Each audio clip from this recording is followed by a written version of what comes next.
আমরা চলে এসেছি জিআই কোশ্চেন। এখানে একটা কোশ্চেন দিয়েছে কি, নিচের কোনটি অন্যদের থেকে আলাদা বা ডিফারেন্ট। দেখো এই ধরনের কোশ্চেন আমরা কি করব, এখানে লেটার গুলো তোমরা খেয়াল করতে পারছো যে বোল্ড আকারে দিয়েছে, কিন্তু তাহলে কিন্তু এখানে আমাকে দেখলে হবে না যে কোনটা ভাবেল কোনটা কনসোনান্ট, এরকম ভাবে দেখলে হবে না। যেহেতু লেটার গুলো বোল্ড আকারে দিয়েছে, তাহলে এই জিআইটাকে আমরা নন ভার্বাল হিসেবে ট্রিট করবো। ঠিক আছে, জিআই দুটো সেকশন আছে, একটা হচ্ছে ভার্বাল, একটা হচ্ছে নন ভার্বাল। তাহলে এই যে ছবিটা দিয়েছে, এই ছবিটাকে আমরা নন ভার্বালের কনসেপ্টে অ্যান্সারটা করব। ঠিক আছে, দেখো এই চারটে লেটার দেখতে পাচ্ছি আমরা, চারটে অপশনে বলেছে কোনটা হচ্ছে এদের মধ্যে ডিফারেন্ট। দেখো তোমরা খেয়াল করে দেখো, অপশন এতে কি লেখা আছে, এন লেখা আছে। দেখো এন যে লিখছি, কটা দেখো স্টিক আছে বা লাঠি আছে, দেখো একটা, দুটো, তিনটে। তাহলে এন লিখতে গেলে তিনটে লাঠি দরকার হচ্ছে। আবার দেখো এফ এর ক্ষেত্রেও খেয়াল করো, একটা, দুটো, তিনটে। এর ক্ষেত্রেও খেয়াল করো, একটা, দুটো, তিনটে। একমাত্র ডাব্লুর ক্ষেত্রে খেয়াল করো, কটা স্টিক দরকার হচ্ছে, একটা, দুটো, তিনটে, চারটে। তাহলে যখন এ বি সি তে সবগুলোতেই তিনটে করে লাঠি বা স্টিকের দরকার হচ্ছে, একমাত্র অপশন ডি তে ডাব্লুটা লিখতে গিয়ে চারটে লাঠি বা স্টিক বা কাঠির দরকার হচ্ছে। সো আমাদের অ্যান্সার কি আসছে, option D, W is the correct answer. ঠিক আছে, চলো পরবর্তী কোশ্চেনে চলে যাই আমরা। Question number 12। কোশ্চেন নাম্বার 12 কি বলছে দেখি আমরা। কোশ্চেন নাম্বার 12 আমাদের স্ক্রিনে চলে এসেছে। যদি প্লাস মানে প্লাস হয়ে আছে, দেখছি এখানে বিষয়টা চেঞ্জ হবে। প্লাস মানে মাইনাস, মাইনাস মানে ইনটু, ইনটু মানে প্লাস। আচ্ছা, মাইনাস মানে ইনটু, ইনটু মানে হচ্ছে প্লাস। বলো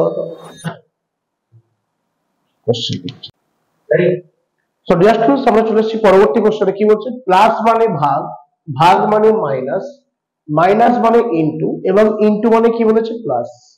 তাহলে এখানে একটা আমাদের সমীকরণ দিয়েছে যে 12 plus 6 divided by 3 minus 2 into 8 এর মান কি হবে। দেখো এখানে প্লাস মানে কি বলেছে, ভাগ। তাহলে আমরা এই প্লাস চিহ্নের জায়গায় কি বসাবো, ভাগ চিহ্ন বসিয়ে দেবো। পরে কি চিহ্ন হচ্ছে, ভাগ চিহ্ন। ভাগ মানে কি বলেছে দেখি, ভাগ মানে বলেছে মাইনাস, তাহলে এই ভাগের জায়গায় আমরা কি বসাবো, মাইনাস চিহ্ন। তারপর আছে কি মাইনাস চিহ্ন, মাইনাস মানে কি বলেছে, ইনটু, তাহলে মাইনাসটা কেটে আমরা ইনটু বসিয়ে দেবো। পরে কি আছে, ইনটু, ইনটু মানে কি বলেছে, যোগ, তাহলে ইনটুর জায়গায় আমরা কি বসাবো, যোগ। এবার আমরা বদমাস নিয়ম অনুযায়ী আগে ভাগের কাজ, তারপরে গুণের কাজ, তারপর যোগের কাজ, তারপর বিয়োগের কাজ। দেখা যাক তাহলে 12 কে 6 দিয়ে ডিভাইড করলে এখানে কত আসছে, 2 মাইনাস 3 ইনটু 2 6 প্লাস 8। এবার 2 থেকে 6 বাদ দিলে কত আসছে, মাইনাস 4 প্লাস 8। তাহলে 8 থেকে 4 বাদ দিলে অ্যান্সার কত আসছে, অ্যান্সার চলে আসছে অপশনে 4 ইজ দা কারেক্ট অ্যান্সার। ঠিক আছে, দেখা যাক পরবর্তী কোশ্চেন আমাদের স্ক্রিনে কি আসছে। নেক্সট কোশ্চেন আমাদের স্ক্রিনে চলে এসেছে, কোশ্চেন নাম্বার 13। দেখো কি বলছে, যে প্রশ্নবোধক স্থানে কি বসবে। দেখো এখানে এম এর পরে কি আছে, এন আছে, এম এর পরেই এন, এন এর পরে কি আছে, ও, ও এর পরে কি আছে, এল, এল এর পরে কি আছে, আর, আর এর পরে কি আছে, আই, আই এর পরে কি আছে, ভি। জানতে ভি এর পরে কি হবে, কোন লেটারটা ভি এর পরে। বলে খেয়াল করো, এম এর মান কত, দেখো এ থেকে জেড বলতে গেলে এম এর মান আসে 13, তাহলে এখানে এম এর মান 13, এন এর মান কত 14, ও এর মান 15, এল এর মান 12, আর এর মান 8, আই এর মান কত 9, ভি এর মান 22। তাহলে এখানে কি হবে, এবারে তোমরা এক কাজ করো, তোমরা এই জোড়াই জোড়াই লেটার গুলোকে ভেঙে নাও। দেখো 13 প্লাস 14 অ্যাড করো কত আসছে, দেখো 27। আবার দেখো 15 প্লাস 12 অ্যাড করলে কত আসছে, 27। আচ্ছা, আর এর মান এটা 18। ঠিক আছে, তাহলে 18 প্লাস 9 অ্যাড করলে দেখো এখানেও 27 আসছে। তাহলে দেখো 22 এর সঙ্গে আর কত অ্যাড করলে 27 হবে, বিকজ সবগুলোরই লেটার গুলো টোটালটা আসছে কত, 27। নিশ্চয়ই 5 অ্যাড করতে হবে, 22 5 এ 27। তাহলে 5 মানে কোন লেটারটা হবে, A B C D E, ই মানে হচ্ছে 5, তাহলে 5 মানে কার ভ্যালু, ই এর ভ্যালু। তাহলে অ্যান্সার কি আসছে, option A is the correct answer. ঠিক আছে, পরবর্তী কোশ্চেনে চলে আসছে। কোশ্চেন নাম্বার আমাদের সামনে আসছে 14। 14 নম্বর কোশ্চেন কি বলছে, বলছে আজ মঙ্গলবার হলে আজ থেকে 53 দিন পর কি বার হবে? আজকে মঙ্গলবার, আজ থেকে 53 দিন পর কি বার হবে? তাহলে যত দিন পর বলবে তুমি কি করবে, সেই সংখ্যাটাকে, টোটাল ভ্যালুটাকে 7 দিয়ে ডিভাইড করবে। ঠিক আছে, তাহলে আমরা কি করব, 53 কে 7 দিয়ে ডিভাইড করব। 7 7 কে 49, ভাগশেষ কত আসছে? 4। ভাগশেষ কত আসছে? 4। তাহলে ভাগশেষ 4 মানে এই মঙ্গলবারের সঙ্গে আমরা কত অ্যাড করে দেবো? 4 অ্যাড করব। ঠিক আছে, তোমাকে পৃথিবীর যত বড় সংখ্যায় দিক না কেন, যদি আজকে এই দিন, এতদিন পর কি বার হবে, তুমি টোটাল নাম্বার অফ ডেজ কে কি করবে? 7 দিয়ে ডিভাইড করবে। ঠিক আছে, করার পর যেটা ভাগশেষ বা এক্সেস থাকবে তাকে আমরা ক্যালেন্ডারের ভাষায় বলি অড ডে। কি বলি? Odd day. যদি তুমি সামনের দিকে এগোও তাহলে অড ডেটা কি করবে? প্লাস। যদি তুমি পেছনের দিকে চলে যাও, মানে ব্যাকে যাও, তাহলে তুমি কি করবে? এই অড ডেটা মাইনাস করবে। তাহলে মঙ্গলবারের সঙ্গে 4 দিন অ্যাড করলে কি বার আসছে? বুধ, বৃহস্পতি, শুক্র, শনি। তাহলে অ্যান্সার চলে আসছে অপশন বি, শনিবার ইজ দা কারেক্ট অ্যান্সার। ঠিক আছে, তাহলে কোশ্চেন নাম্বার 14 অপশন বি, শনিবার হচ্ছে সঠিক অ্যান্সার। এবারে আসছে আমরা কোশ্চেন নাম্বার 15 এ চলে আসছি। কোশ্চেন নাম্বার 15 আমাদের অ্যানালজির একটা কোশ্চেন এসেছে। কি বলছে?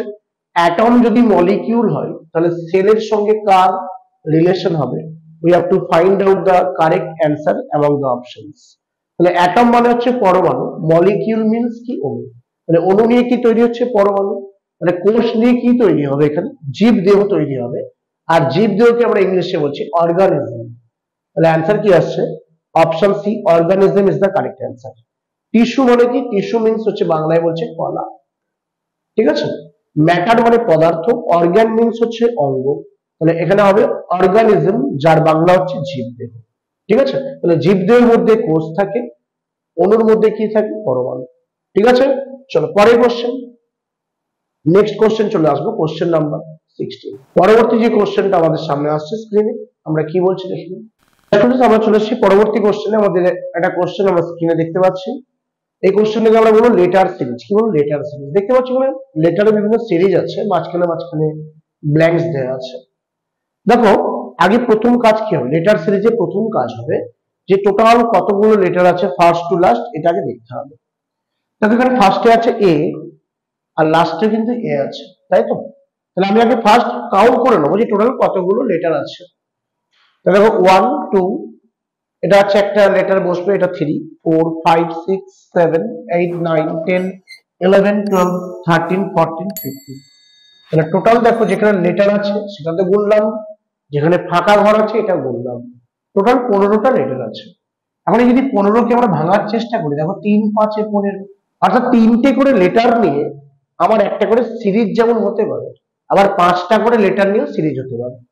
এখন আমার প্রথম দেখতে হবে ছোট সংখ্যা যেটা আছে 3টে করে, এটা নিয়ে দেখতে হবে 3টে করে নিয়ে কোন সিরিজটা মিলছে কিনা। যদি 3টে করে নিয়ে না মেলে, তখন আমরা 5টা করে নিয়ে দেখবো যে মিলছে কিনা। ঠিক আছে, তাহলে আমরা 3টে করে লেটার নিয়ে একটা করে দাগ টেনে দিচ্ছি। এখানে দাগ টেনে দিই 1 2 3 1 2 3 1 2 3। এবার তোমরা খেয়াল করো ডিয়ার স্টুডেন্টস, এখানে 3 ধরনের বা 3 টাইপস এর লেটার আছে। একটা আছে এ, একটা আছে বি, একটা আছে সি। ঠিক আছে, দেখো এখানে এ আর বি বসেছে, সি কিন্তু নেই, তাহলে সি কে তোমরা এখানটায় বসিয়ে দাও। আবার এখানে খেয়াল করো এ আছে, বি আছে, সি আছে, মানে 3টে আছে। আবার পরেরটা খেয়াল করো এ আর বি আছে, সি কিন্তু নেই, তাহলে সি কে এখানে বসিয়ে দাও। আবার তারপরটা বি আর সি আছে, এ নেই, তাহলে এ কে এখানে বসিয়ে দাও। আবার তারপরটা খেয়াল করো এ আর সি আছে বাট বি নেই, তাহলে বি কে এখানে বসিয়ে দাও। তাহলে আমার অ্যান্সারটা কি দাঁড়াচ্ছে? C C A B. তাহলে অ্যান্সার চলে আসছে option C, C C A B is the correct answer. ঠিক আছে, চলো পরবর্তী কোশ্চেনে চলে যাই, কোশ্চেন নাম্বার 17। নেক্সট কোশ্চেন, এগুলো সবই কিন্তু প্রিভিয়াস ইয়ারের কোশ্চেন। তোমরা অবশ্যই দেখতে থাকো আমাদের ভিডিওটা। যদি ভালো লেগে থাকে অবশ্যই তোমরা কমেন্ট সেকশনে কমেন্ট করো, এবং তোমাদের যদি কোনো ডিমান্ড থাকে ক্লাস সম্পর্কে অবশ্যই তোমরা জানাও, এবং আমাদের চ্যানেলটা অবশ্যই সাবস্ক্রাইব করে রাখো। পরবর্তী কোশ্চেন কি বলছে দেখি। আমাদের কোশ্চেন নাম্বার 17 চলে এসছে, আমাদের নাম্বার সিরিজের কোশ্চেন। 3 এর পরে কত আছে? 7, 7 এর পরে 13, তারপর 21, তারপর 31, এরপরে কি? যখন দেখবে পরীক্ষার কোশ্চেন দিয়েছে, তোমরা কি করবে? যদি দেখো সংখ্যার মধ্যে ডিফারেন্স কম আছে, কাছাকাছি আছে, তোমরা কি করো, যোগ বিয়োগ করার চেষ্টা করো। দেখো 3 থেকে 7 কত ঘর বেড়েছে, দেখো 4 ঘর। 7 থেকে 13 বেড়েছে ক ঘর, 6 ঘর। 13 থেকে 21 বেড়েছে কত ঘর, 8 ঘর। 21 থেকে 31 বেড়েছে কত ঘর, 10 ঘর। প্রশ্ন হচ্ছে এরপরে কত বাড়বে। তাহলে প্রথমে 4, পরে 6, তারপরে 8, তারপরে 10, এরপরে কত বাড়বে। তাহলে 4 আর দিয়ে 6, 6 আর দিয়ে 8, 8 আর দিয়ে 10, তাহলে এরপরে 10 আর দিয়ে কত বাড়বে, 12 বাড়বে। 31 আর 12 যোগ করে দাও, অ্যান্সার চলে আসবে option D 43 is the correct answer. ঠিক আছে, question number 17 option D 43 is the correct answer. চলো পরবর্তী কোশ্চেন চলে যাই। নেক্সট কোশ্চেন আমাদের স্ক্রিনে কি আসছে আমরা দেখি। পরবর্তী কোশ্চেন আমাদের দিয়েছে মিরর ইমেজ। আমরা ছবির পাশে দেখতে পাচ্ছি যে মিরর সেট করা আছে, মিররটার নাম দিয়েছে এবি। ঠিক আছে, তাই মিরর ইমেজের যে কোশ্চেনটা দিয়েছে এখানে আমাকে দেখতে হবে যে কোন অ্যান্সারটা এই ছবিটার সঠিক মিরর হবে। শুধু মাথায় রাখবে ডিয়ার স্টুডেন্ট যে মিরর ইমেজে যে কোনো ছবি থাকুক না কেন সেগুলো সাইড বাই সাইড বা পাশাপাশি চেঞ্জ হয়। ঠিক আছে, তাহলে আমরা কি করবো, এই ছবিটাকে পাশাপাশি চেঞ্জ করার চেষ্টা করবো। তাহলে বেসিক যে ত্রিভুজ যেটা আছে এটা এরকমই আছে, থাকুক। ত্রিভুজের বাঁ দিকে যে রেখাটা ছিল এটা পাশাপাশি চেঞ্জ হয়ে ডান দিকে চলে যাবে। আর এই যে দেখো অংশটা ছিল, এই অংশটা বাঁ দিক থেকে এটা চলে যাবে ডান। তাহলে এবার তোমরা দেখার চেষ্টা করো কোন ছবিতে এরকম আছে। দেখো এখানে কিন্তু ভিটা কিন্তু উল্টে গেছে, অপশন এ টা হবে না। অপশন বি তে খেয়াল করো, এই লাইনটা কিন্তু বাঁ দিকে রয়ে গেছে আর এটা উল্টে দিয়েছে, হবে না। অপশন সি তে খেয়াল করো, সেম টু সেম ছবি দেখো অপশন সি তে আছে, তাহলে option C is the correct answer. Mirror ইমেজে যে কোনো ছবি পাশাপাশি চেঞ্জ হয়, সাইড বাই সাইড চেঞ্জ হয়। ওয়াটার ইমেজে আপস এন্ড ডাউন মানে উপর নিচে চেঞ্জ হয়, এটা মাথায় রাখবে। পরবর্তী কোশ্চেন চলে আসছি, কোশ্চেন নাম্বার 19। নেক্সট কোশ্চেন কি বলছে দেখি। এখানে একটা লেটারের সিকোয়েন্স দিয়েছে, দিয়ে বলছে এর পরবর্তী কোন লেটার বসবে বা কি বলেছে দেখিনি কোশ্চেনটা। নিচের বর্ণমালায় কতগুলি এল আছে যার পূর্বে কি আছে আর এবং ঠিক পরে কি আছে টি। অর্থাৎ আমাদের দেখতে হবে এই সিকোয়েন্সে আর এল টি কতগুলো আছে। তাহলে কতগুলো এল আছে যার পূর্বে কে আছে আর এবং যার ঠিক পরে কে আছে টি। তাহলে আর এল টি কোথায় আছে দেখে নিই। আর দেখি কোথায় আছে, আর আছে বাট পরে কিন্তু এল টি নেই। এখানেও আর আছে, পরে এল টি নেই। দেখো এখানে আর এল টি আছে, একটা পেলাম। আর কোথাও কি পাওয়া যাচ্ছে, আর কিন্তু কোথাও নেই। তাহলে এই পুরো সিরিজে আমাদের যা কন্ডিশন দিয়েছে একটা জায়গাতেই আমরা এই কন্ডিশনটা ফুলফিল করতে পারছি, সেটা হচ্ছে এখানে। দ্যাটস ওয়াই আমাদের অ্যান্সার কি হচ্ছে option C 1 is the correct answer. ঠিক আছে, দেখা যাক পরবর্তী কোশ্চেন আমাদের স্ক্রিনে কি আসছে। নেক্সট কোশ্চেন কি হচ্ছে, বলছে আমাদের সিটিং অ্যারেঞ্জমেন্টের কোশ্চেন দিয়েছে। বলছে এপি আর এক্স এস এবং জেড এরা একটা সারিতে বসে আছে। তবে একটা সারিতে বসেছে মানে কি পাশাপাশি বসেছে। যদি কোন দিকে মুখ করে বসেছে কিছু না বলে দেয় তখন মাথায় রাখবে যে তারা উত্তর দিকে মুখ করে বসেছে, সেক্ষেত্রে তোমার বাঁ দিক ডান দিক হবে। কি বলেছে এস এবং জেড কোথায় বসেছে, কেন্দ্রে। এস আর জেড কেন্দ্রে বসেছে এবং এ আর পি বসেছে দুই ধারে। এ আর পি বসেছে দুই ধারে মানে দুই প্রান্তে। পরের লাইনে কি বলছে আর বসেছে এর বাঁ দিকে। দেখো এর বাঁ দিকে কে বসেছে, আর। দেখো সবাই কিন্তু বসছে, একমাত্র বসেনি কি এক্স। তাহলে এক্স কে কিন্তু আমরা এখানটায় বসিয়ে দেব। দেখো তোমরা 5 জনই কিন্তু বসে গেছে, সরি 6 জনই বসে গেছে। 1 2 3 4 5 6। মানে কি জানতে হয়েছে খেয়াল করে, পি এর ডান দিকে কে বসে। দেখো পি এর ডান দিক মানে তোমার ডান দিক বা আমার ডান দিক, তাহলে পি এর ডান দিকে বসেছে এক্স। তাহলে অপশন হবে A is the correct answer, X is the correct answer. ঠিক আছে, সো ডিয়ার স্টুডেন্টস আমাদের অ্যান্সার কি আসছে option A, X is the correct answer. সুতরাং তোমাদের যদি ভিডিওটা ভালো লেগে থাকে প্রত্যেকেই চ্যানেলটা সাবস্ক্রাইব করে দিও, লাইক এবং কমেন্ট করতে কেউ ভুলবে না। প্রত্যেকেই আমাদের সঙ্গে থাকো এবং আমরা আগামী দিনে চেষ্টা করব লাইভ ক্লাস আনার। তোমরা অবশ্যই আমাদের সাপোর্ট করো, পাশে থাকো এবং আমরা আগামী দিনে আরো ভালো ভালো ভিডিও তোমাদের সামনে আনার চেষ্টা করবো।